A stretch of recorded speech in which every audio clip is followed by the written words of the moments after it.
my earliest anime memories, or animemories, if you will, the existence of Higurashi no Nakukoro ni, or When They Cry, has always been a thing.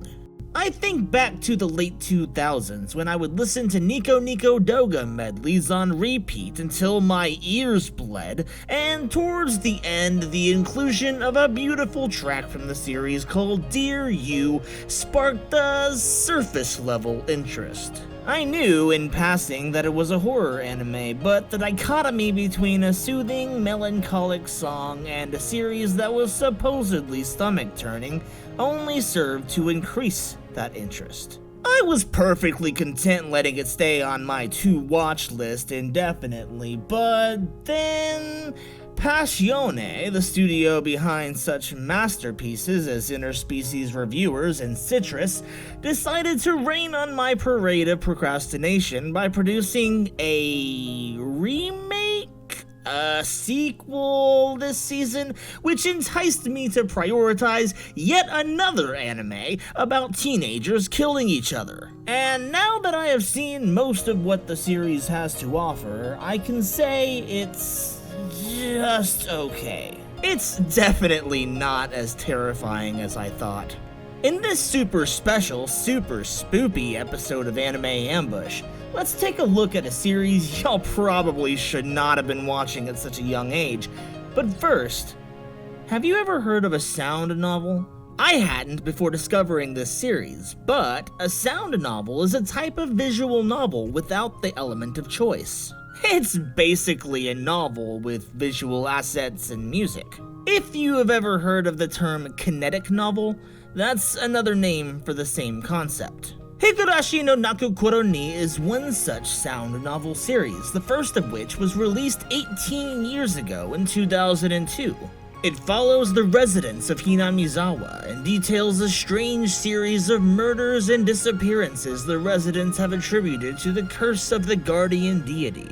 If you're anything like me, there's a chance you'd think of one thing in association with Higurashi, and that would be this girl or this girl laughing maniacally. I assumed as I started watching that it was one of those anime that seemed normal for the first 23 or 24 episodes, till something caused everyone to go insane and start killing each other.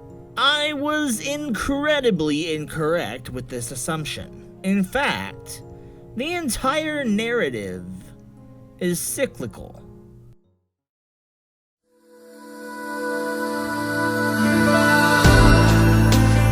Higurashi no Nakukoro ni aired from April to September of 2006 and adapts the first 6 story arcs initially presented by the sound novels: Spirited Away by the Demon, Cotton Drifting, Curse Killing, Time Killing, Eye Opening, and lastly, Atonement. It follows, for the most part, Keiichi Maebara and his friends Rena Ryugu, Mion and Shion Sonozaki, Satoko Hojo, and Rika Furude, most of whom, depending on the arc, are driven to the brink of insanity and beyond, sometimes more than once. If you're wondering what I meant when I said the entire narrative is cyclical, I would like to explain by presenting an abridged summary of the first arc, Spirited Away by the Demon. In this arc, we are first introduced to Keiichi, who serves as our protagonist for most of this season, and it's established he recently moved to Hinamizawa and has already made friends out of Rena, Mion, Satoko, and Rika. In time, he is made aware of a dam construction project that was halted 5 years earlier, as well as the murder and dismemberment of the manager. Rena and Mion both seem off anytime he asks him about it, which makes them seem pretty sus, but Keiichi tries to ignore it. After all, they're his friends, right? It's when he meets police detective Oishi, who elaborates on how some villagers see the murders and disappearances as being part of something called the Curse of Oyashiro, and asks him to watch his friends for any suspicious behavior, that Keiichi begins to feel unsafe. Rena and Mion, being the kind, caring rays of sunshine they are, bring him some food when he decides to skip school one day, which he gratefully accepts because it's not like he's a monster. He bites into the food only to discover a sewing needle, which only serves to amplify Keiichi's paranoia. It could be that at this point, any self-proclaimed normies might question when Keiichi will cut his losses and get the hell out of Dodge, but this isn't that kind of story. If anyone in the cast had the common sense to act logically, the series might end here, with the main character and his parents jumping in the car and blaring "fuck this shit, I'm out" for the whole town to hear. Instead, he takes a baseball bat with him wherever he goes and starts aimlessly practicing his swing, as if that's supposed to intimidate anyone. And he continues talking to his friends that just tried to kill him, as if they didn't just try to kill him, when they objectively did just try to kill him. It all culminates in a gruesome scene where Rena and Mion trap Keiichi and try injecting him with a mysterious syringe, which he, and the audience, is led to believe will cause him to claw out his own throat, but at the last second he's able to bash both of their skulls in with his trusty baseball bat. It doesn't matter if this is an element forecasted from the first episode, it still takes you by surprise, and the way it's handled may be the funniest thing you see all week. Keiichi then calls Oishi from a phone booth, confesses to murdering his friends, and is then compelled to claw out his own throat. I'll admit, I was surprised, to say the least, when the main cast of characters ended up dead by the 4th episode. But I had a feeling there was more to it. We were either about to follow a new set of characters, or maybe we were gonna see the same events from another character's perspective. But even if I tried, I couldn't have predicted what the remaining 22 episodes of Season 1 would have in store. As this episode came to a gruesome and bloody close, the 5th episode opens up a brand new route with the same characters, as if this were a game and we just received a game over.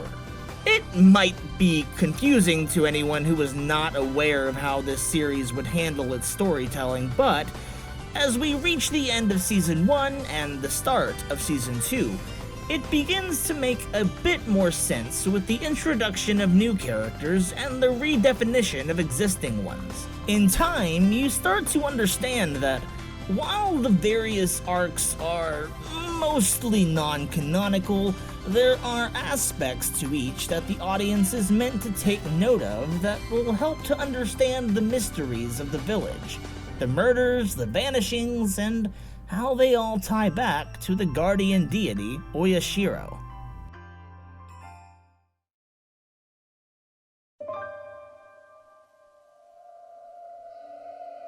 Higurashi no Nakukoro ni's second series, subtitled Kai, aired from July to December of 2007 and opens with an anime original arc, followed by an adaptation of the final 2 arcs initially presented by the sound novels: Disaster Awakening, Mass Killing, and Festival Accompanying.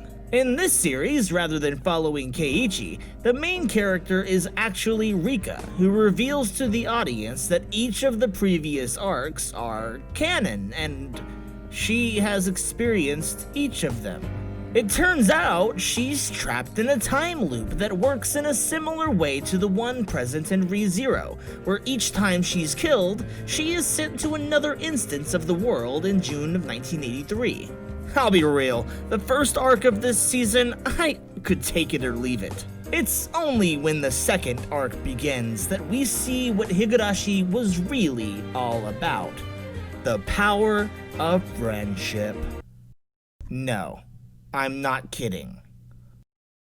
In this arc, Mass Killing, we see that Rika has more or less given up hope of ever breaking the time loop, and is content to end this one as soon as possible so she can move on to the next. It begins in a similar way to the first season's cotton drifting and eye-opening arcs, but with slight differentiations that, believe it or not, make an impact later on.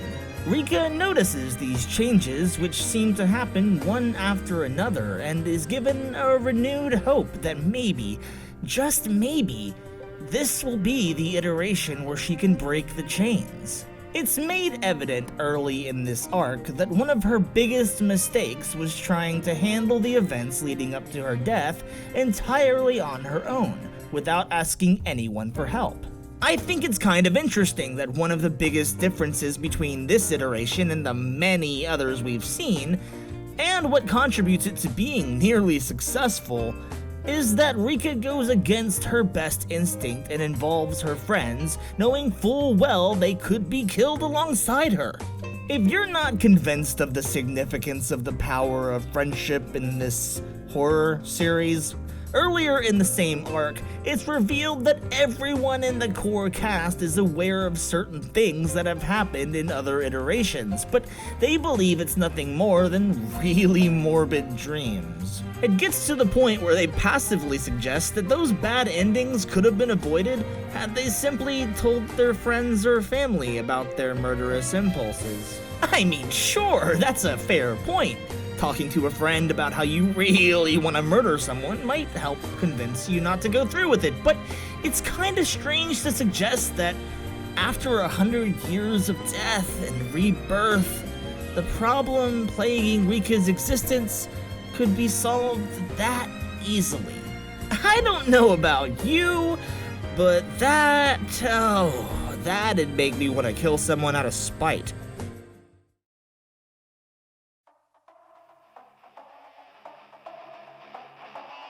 In my attempt to figure out just what I thought about the series after I finished it, one thought kept coming back to me.